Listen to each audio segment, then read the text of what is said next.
shahideislam.com خالق کل شیء، ہر چیز کے پیدا کرنے والا، ہر چیز اس کی مخلوق اور وہ سب کا خالق. www.shahideislam.com اللهم صل على سيدنا ومولانا محمد وعلى آله وأصحابه وبارك وسلم. اللهم صل على سيدنا ومولانا وحبيبنا وشفيعنا محمد النبي الأمي وعلى آله وسلم تسليما. وعن جبير بن مطعم رضي الله تعالى عنه قال أتت النبي صلى الله عليه وسلم امرأة فكلمته في شيء فأمرها أن ترجع إليه. قالت يا رسول الله أرأيت إن جئت ولم أجدك كأنها تريد الموت. قال فإن لم تجديني فأتي أبا بكر رضي الله تعالى عنه. متفق عليه. وعن عمرو بن العاص رضي الله تعالى عنه أن النبي صلى الله عليه وسلم بعثه على جيش ذات السلاسل. قال فأتيته فقلت أي الناس أحب إليك؟ قال عائشة. قلت من الرجال؟ قال أبوهما. قلت ثم من؟ قال عمر. فعد رجالا فسكت مخافة أن يجعلني في آخرهم. متفق عليه. وعن محمد بن الحنفية قال قلت لأبي أي الناس خير بعد النبي صلى الله عليه وسلم؟ قال أبو بكر. قلت ثم من؟ قال عمر. وخشيت أن يقول عثمان. قلت ثم أنت؟ قال ما أنا إلا رجل من المسلمين. رواه البخاري. وعن ابن عمر رضي الله تعالى عنهما قال كنا في زمن النبي صلى الله عليه وسلم لا نعدل بأبي بكر أحدا ثم عمر ثم عثمان ثم نترك أصحاب النبي صلى الله عليه وسلم لا نفضل بينهم. رواه البخاري. وفي رواية لأبي داود قال كنا نقول ورسول الله صلى الله عليه وسلم حي أفضل أمة النبي صلى الله عليه وسلم بعده أبو بكر ثم عمر ثم عثمان رضي الله عنهم. حضرت جبیر بن مطعم رضی اللہ تعالیٰ عنہ فرماتے ہیں کہ نبی کریم صلی اللہ علیہ وسلم کی خدمت میں ایک عورت آئی.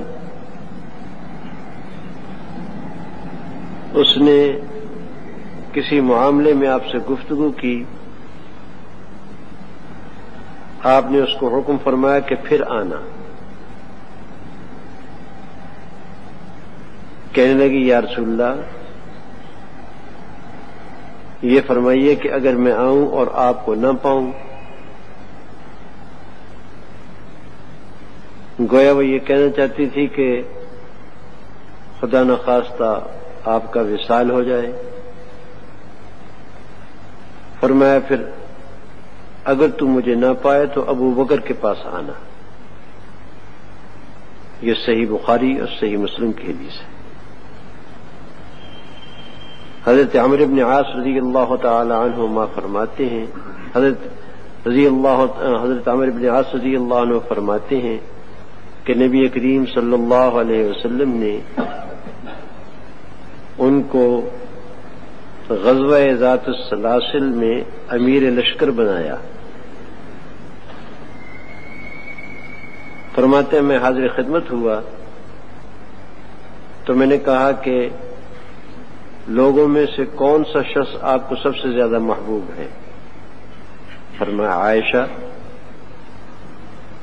میں نے کہا مردوں میں سے؟ فرمایا اس کا باپ. میں نے کہا پھر کون؟ فرمایا عمر. چنانچہ کئی آدمیوں کا نام لیا. پھر میں خاموش ہو گیا اس اندیشے سے کہ مجھے سب سے آخر میں نہ ڈال دیں.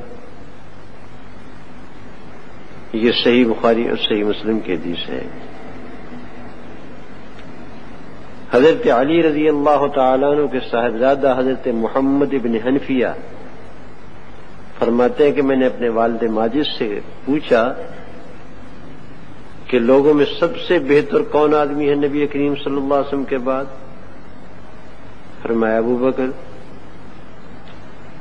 میں نے کہا پھر کون؟ فرمایا عمر. مجھے اندیشہ ہوا کہ اب میں تیسری بار سوال کروں گا تو حضرت عثمان کا نام لیں گے، اس لیے میں نے کہا کہ پھر آپ. فرمایا میں تو مسلمانوں میں سے ایک آدمی ہوں. یہ صحیح بخاری کی حدیث ہے. حضرت ابن عمر رضی اللہ تعالی عنہ فرماتے ہیں کہ ہم نبی کریم صلی اللہ علیہ وسلم کے زمانے میں ابو بکر کے برابر کسی کو نہیں سمجھتے تھے، پھر عمر کے برابر، پھر عثمان کے برابر. پھر ہم حضرت صلی اللہ علیہ وسلم کے صحابہ کو چھوڑ دیتے تھے، ہم ان کے درمیان ایک دوسرے کو فضیلت نہیں دیتے تھے. یہ صحیح بخاری کی روایت ہے. اور ابو داؤد کی روایت میں ہے کہ ہم یہ کہا کرتے تھے اس حال میں کہ رسول اللہ صلی اللہ علیہ وسلم بقید حیات تھے کہ نبی کریم صلی اللہ علیہ وسلم کی امت میں سب سے افضل آپ کے بعد ابو بکر ہیں، پھر عمر، پھر عثمان رضی اللہ تعالی.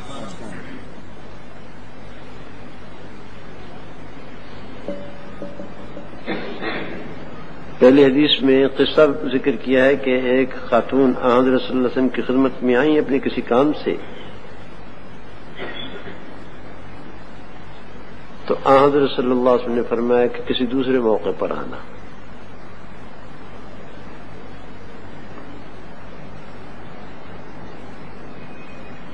اس خاتون نے پوچھا کہ حضور اگر آپ نہ ملیں؟ مقصد یہ تھا کہ خدا نخواستہ آپ کی رحلت ہو جائے. فرمایا مجھے نہ پاؤ تو ابو بکر کے پاس آنا.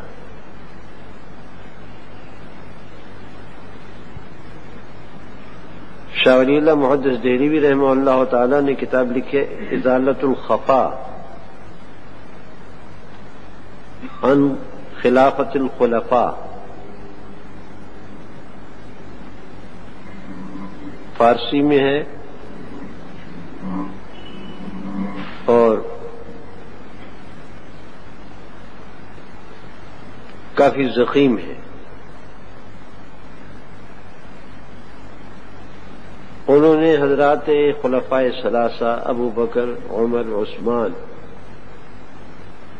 ان کی حقیقت خلافت پر، یعنی ان کی خلافت برحق تھی، قرآن کریم کے، احادیث طیبہ کے اور عقل کے ہزاروں دلائل بلا مبالغہ جمع کر دیے. من جملہ ان کے ایک حدیث یہ بھی ہے، جیسے کہ اس سے پہلی حدیث سے معلوم ہوا تھا کہ حضرت ابو بکر رضی اللہ تعالیٰ عنہ کے سوا کوئی شخص مستحق خلافت نہیں ان کی موجودگی میں. اس حدیث سے بھی معلوم ہوا کہ حضرت صلی اللہ علیہ وسلم کے جانشین خود حضرت صلی اللہ علیہ وسلم کے ذہن میں بھی ابو بکر تھے. چنانچہ اس خاتون سے فرمایا کہ اگر میں نہ ملوں تو ابو بکر کے پاس آنا.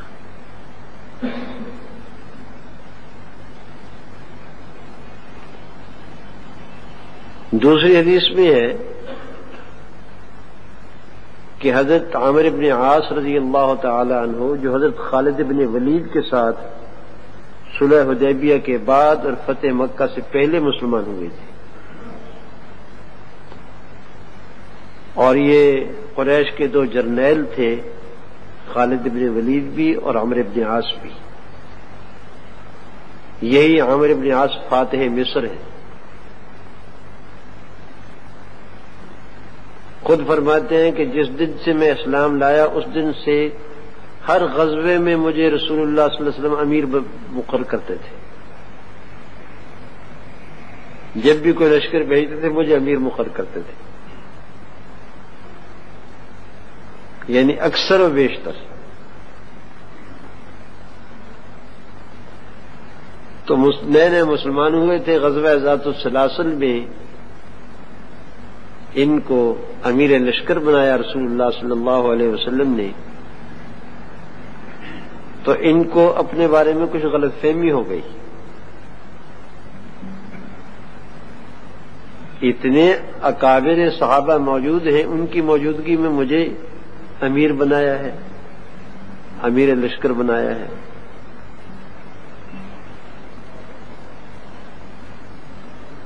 لیکن الحمدللہ کہ وہ غلط فہمی زیادہ دیر نہیں رہی. حضور اقدس صلی اللہ علیہ وسلم کی خدمت میں حاضر ہوئے اور پوچھا کہ من احب الناس الیک، آپ کو سب سے زیادہ انسانوں میں کون محبوب ہے؟ فرمایا عائشہ.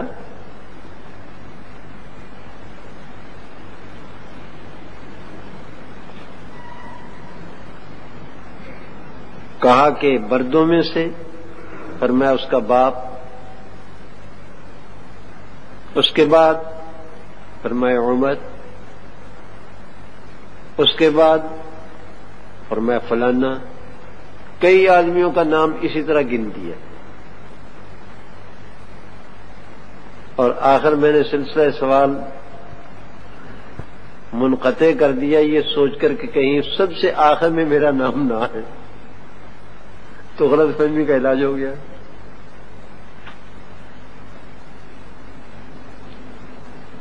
اس حدیث سے بھی یہ بات معلوم ہوئی کہ حضرت ابو بکر رضی اللہ تعالی عنہ حضرت صلی اللہ علیہ وسلم کو سب سے زیادہ محبوب تھے.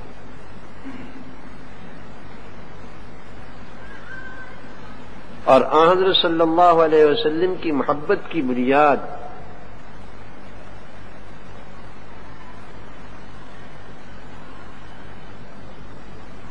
کیا ہو سکتی ہے اس کا آپ اندازہ لگا سکتے ہیں. ایک شیعہ کی میں نے تحریر پڑھی تھی، انہوں نے کہا کہ بیٹی دے کر کے خلافت لے لی.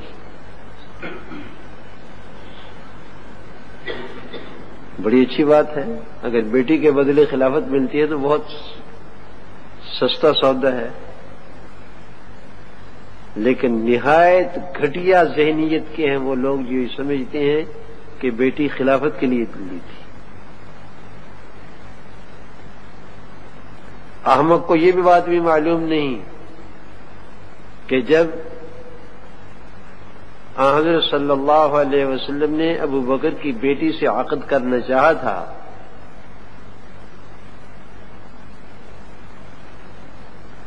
تو ابو بکر نے کہا کہ یا رسول اللہ وہ آپ کے لیے کیسے جائز ہو سکتی ہے، وہ تو آپ کی بھتیجی ہے، میں آپ کا بھائی ہوں.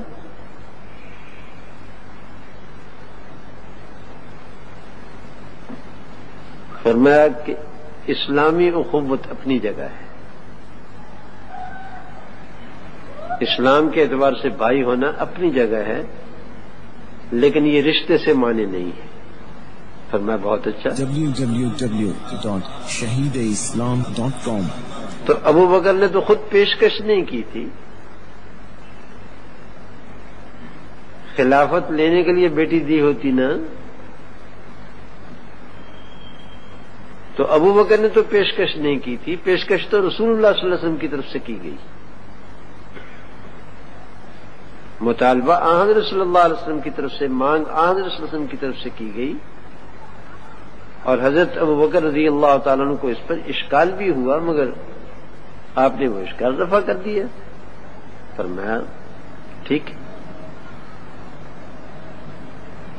خیر میں یہ کہنا چاہتا ہوں کہ یہ تو جیسی کسی کی ذہنیت ہوتی ہے ویسا اپنے اظہار کرتا ہے. سوچنے کی بات یہ ہے کہ حضرت ابوبکر رضی اللہ تعالی عنہ کا آن حضرت صلی اللہ علیہ وسلم کے لیے سب سے زیادہ محبوب ہونا کس بنیاد پر ہو سکتا ہے؟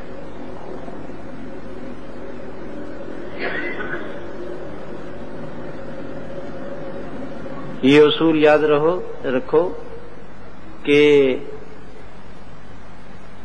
ہر شعبے میں وہ شخص سب سے زیادہ محبوب ہوتا ہے جو کہ اس شعبے میں سب سے آگے ہو. ایک استاد کے پاس چند طالب علم پڑھتے ہیں، پوری جماعت ہے. استاد کو نہ تو ان کی شکل و صورت سے کوئی بحث ہے، نہ ان کے خاندان اور قبیلے سے کوئی غرض ہے، نہ ان کے مال و دولت کی طرف التفات ہے. استاد کے نزدیک سب سے زیادہ محبوب وہ طالب علم ہوگا جو تعلیم میں سب سے آگے ہوگا اور اس سے استفادے میں سب سے آگے ہوگا.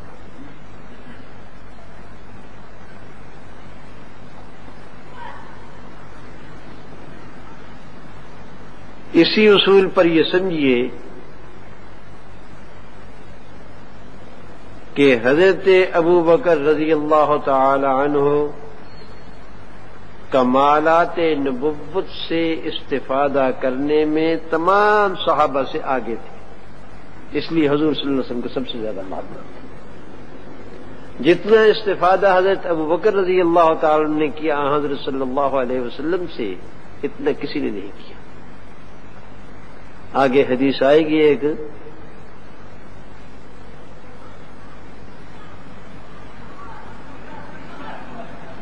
کہ حضرت ابو عمر رضی اللہ تعالیٰ عنہ فرماتے تھے کہ میں نے بارہا کوشش کی ابو بکر سے آگے بڑھنے کی لیکن نہیں بڑھ سکا.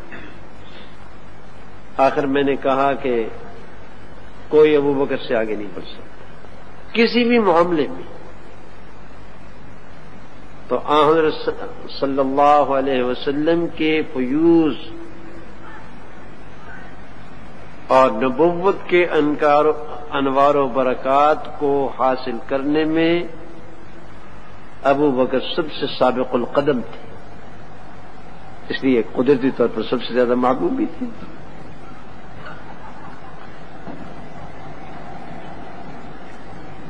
میں نے ایک موقع پر کہا تھا کہ اس بازار میں ہر بازار کا ایک سکہ ہوتا ہے، اس بازار میں اخلاص کی قیمت ہے. جتنی کوئی اخلاص کی پونجی زیادہ لے کر آئے گا اتنی زیادہ سودا خرید کر لے جائے گا.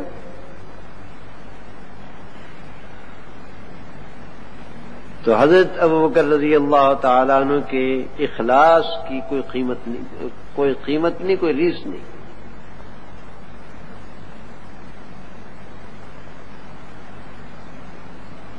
تیسری حدیث میں بھی یہی مضمون ہے، لیکن خود امیر المومنین علی ابن ابی طالب رضی اللہ تعالیٰ عنہ کی طرف سے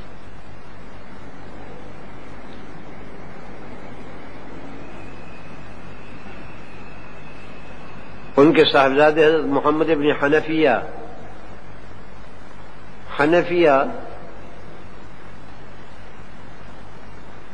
ان کی والدہ کا نام ہے. مسیلمہ کذاب کی قوم کی تھی، بنو حنیفہ کی، اور حضرت ابوبکر رضی اللہ تعالیٰ عنہ کے زمانے میں مسیلمہ کذاب کی قوم پر جہاد ہوا تھا.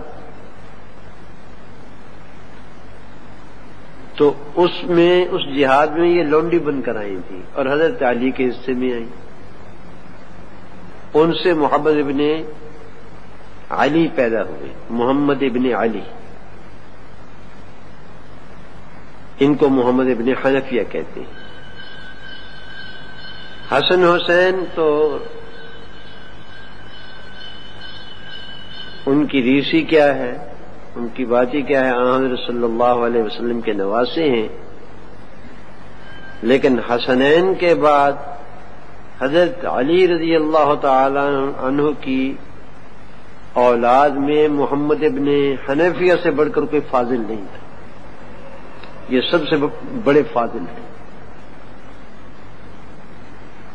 علم اور فضل کے اعتبار سے۔ تو حضرت محمد ابن حنفیہ فرماتے ہیں کہ میں نے اپنے والد ماجد حضرت علی رضی اللہ تعالیٰ عنہ سے پوچھا کہ ای الناس خیر بعد رسول اللہ صلی اللہ علیہ وسلم، حضرت صلی اللہ علیہ وسلم کے بعد سب سے بہترین انسان کون سا ہے؟ فرمایا ابو بکر۔ میں نے کہا پھر کون؟ فرمایا عمر۔ اب مجھے اندیشہ ہوا کہ اگر میں نے پھر کون کہا تو یہ عثمان کا نام لے دیں گے، اس لیے میں نے سوال بدل دیا، میں نے کہا پھر آپ، عمر کے بعد پھر آپ؟ فرمایا ما انا الا احد من المسلمین، میرا کیا ہے، میں تو مسلمانوں کا ایک فرد۔ www.shahideislam.com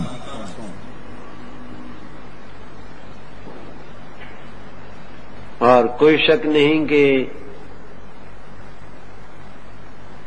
ابو بکر و عمر اور تیسرا نام حضرت عثمان کا، ان تین کے بعد چوتھا نمبر حضرت علی رضی اللہ تعالیٰ عنہ کا ہے، سب سے افضل ہے صحابہ میں سے،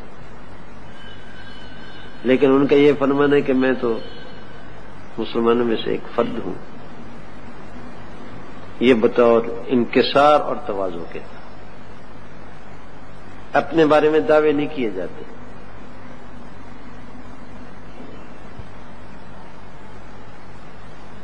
حضرت علی رضی اللہ تعالیٰ عنہ کا یہ ارشاد، خیر هذه الامة بعد نبیها ابو بکر ثم عمر، یعنی اس امت میں سب سے افضل نبی کریم صلی اللہ علیہ وسلم کے بعد عمر ہیں، نہ ابو بکر ہیں پھر عمر ہیں۔ اور ایک روایت میں ہے لو شئت لسمیت الثالث، اگر میں چاہوں تو تیسرے کا نام بھی لے سکتا ہوں، اور وہ حضرت عثمان تھے۔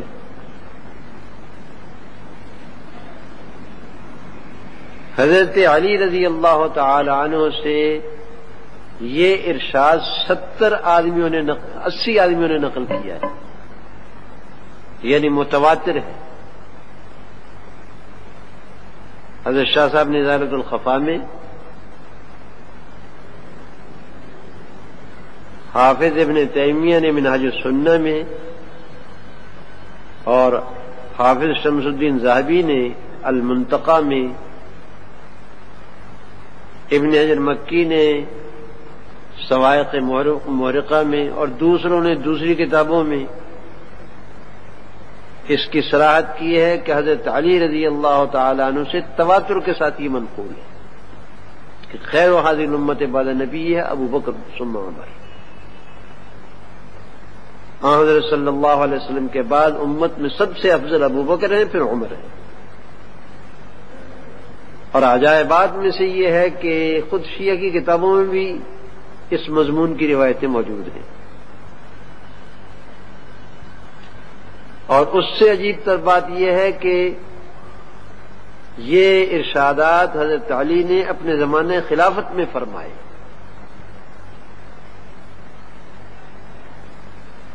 اور اس سے بڑھ کر یہ کہ منبر پر بیٹھ کر فرمائے۔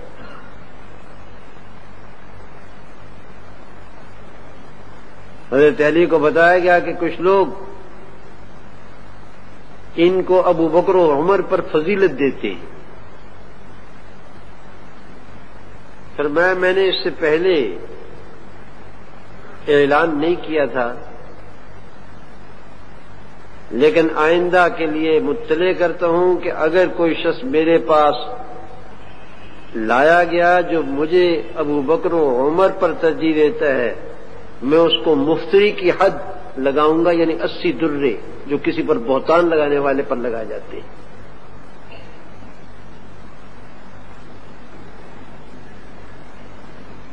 حضرات شیعہ کہتے ہیں کہ یہ سب کچھ تقیے کے طور پر فرمایا تھا،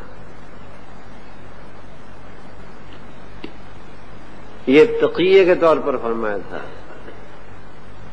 شاہ ولی اللہ محدث دہلوی رحمۃ اللہ علیہ فرماتے ہیں کہ معاف کیجیے، اگر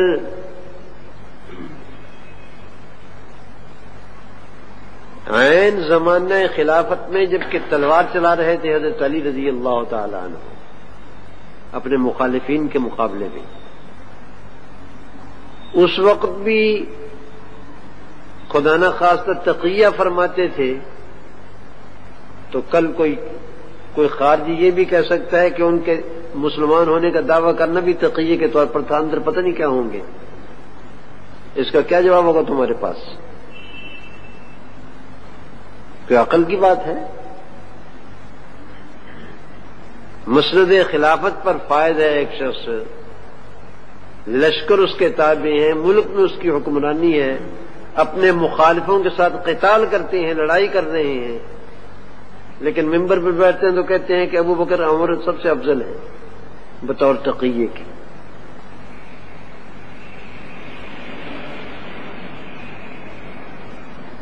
اور یہی بات حضرت ابن عمر رضی اللہ تعالی نے فرمائی کہ ہم رسول اللہ صلی اللہ علیہ وسلم کے زمانے میں ابو بکر، عمر اور عثمان علی ترتیب ان 3 آدمیوں کے برابر کسی کو نہیں سمجھتے، یعنی اول نمبر ابو بکر کے برابر کا کسی کو نہیں سمجھتے تھے، پھر حضرت عمر، پھر حضرت عثمان، اور ان 3 کا نام لینے کے بعد ہم پھر صحابہ کے درمیان میں تفاضل نہیں کرتے تھے، یعنی قوم فلانا فلانے سے افضل ہے، چھوڑ دیتے تھے۔ اور ابو داؤد کی روایت کی یہ الفاظ ہیں کہ رسول اللہ صلی اللہ علیہ وسلم کی حین حیات ہم لوگ یہ کہا کرتے تھے کہ حضرت صلی اللہ علیہ وسلم کے بعد سب سے افضل ابو بکر ہیں، پھر عمر، پھر عثمان۔ اس لیے امام ابو حنیفہ رحمہ اللہ تعالی نے اپنے رسالہ فقہ اکبر میں فرمایا ہے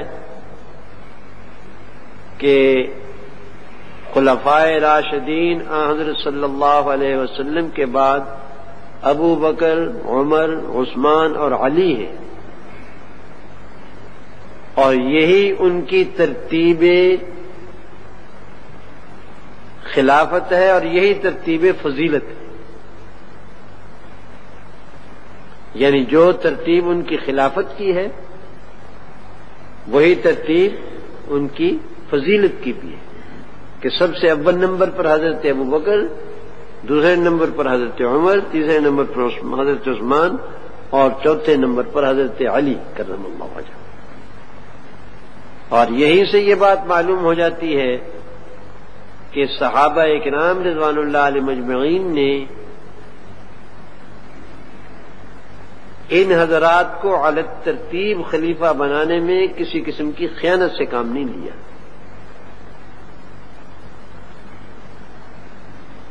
بلکہ جو اللہ تعالی اور اللہ کے رسول کی مرضی تھی اسی کی تعمیل فرمائی۔ تو ان حضرات کا استخلاف ان کی افضلیت کی ترتیب سے تھا، یعنی جس ترتیب سے یہ افضل تھے اسی ترتیب سے ان کو خلیفہ بنایا ہے۔ سبحان اللہ۔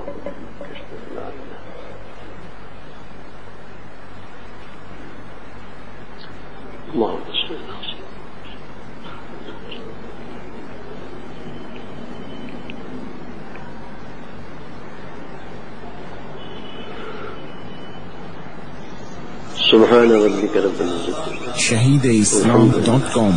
اس ویب سائٹ پر آپ سن سکتے ہیں شہید اسلام مولانا محمد یوسف لدھیانوی رحمہ اللہ کی آواز میں درس قرآن، درس حدیث اور اصلاحی مواعظ. خالق کل شیء، ہر چیز کے پیدا کرنے والا، ہر چیز اس کی مخلوق اور وہ سب کا خالق. جبکہ شہید اسلام کی تصانیف آن لائن پڑھ بھی سکتے ہیں. اس کے علاوہ اس ویب سائٹ پر آپ سن سکتے ہیں ممتاز علماء کرام کے اصلاحی بیانات. یا صاحب الجمال و یا سید البشر من وجهك المنیر لقد نور القمر. www.shahideislam.com